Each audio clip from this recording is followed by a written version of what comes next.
we are back again, and I just wanted to take a few minutes just to talk to you guys, maybe some of the younger crowd, a little bit that are maybe even graduating high school. This week we got a kind of a different thing that we're doing. We're doing it at the local high school job fair.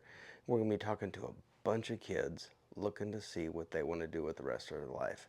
And maybe it's not detailing cars, but let's think about it. When I graduated, this is crazy. I graduated 30 years ago. This year will be 30 years that I graduated high school. And when I graduated high school, detailing was really, as a profession, was the furthest thing from my mind. Think back 30 years. 30 years, there was really no internet to speak of. You barely had a Google. When I graduated high school, I don't know that I knew what Google was. So this goes back a little bit. So times were different. So when I graduated high school, detailing was not, being a self-employed person was not on my radar. I graduated high school, got a good factory job right here in town. It was a good deal, got all the benefits that go with a full-time factory position.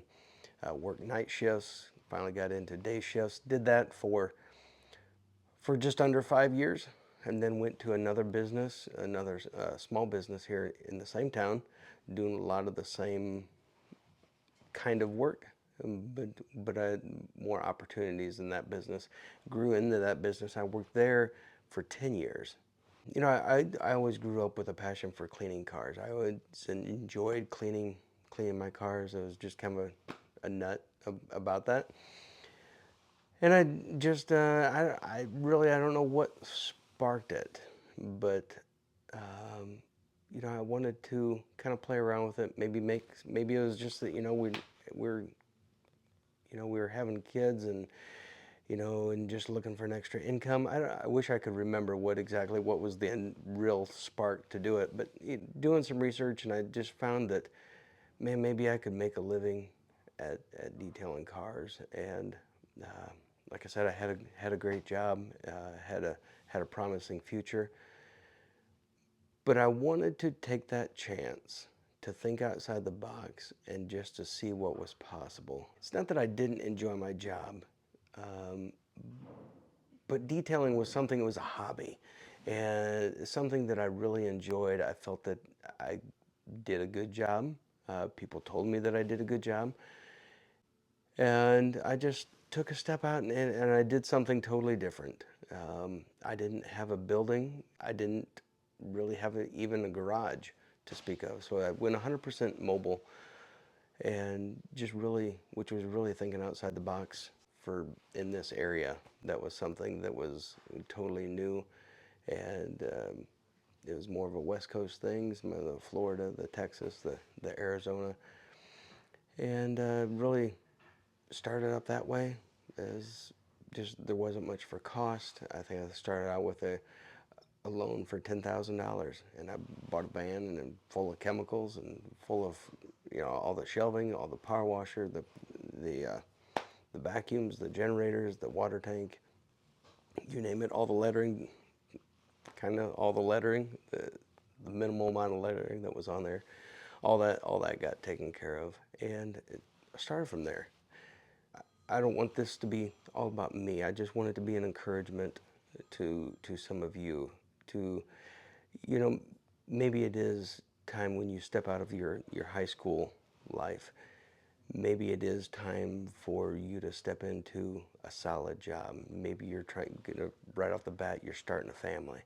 And it's going to be important that you get a solid job. You get that under your feet and kind of get that schedule of life and how that works, and get that steady income, and then work into, you want to be a carpenter, you enjoy doing woodwork, man, be a carpenter, do that stuff, play with stuff. If you get a garage, or if you pick up a couple tools, go to Home Depot when tools are on sale at Christmas time, and just have fun.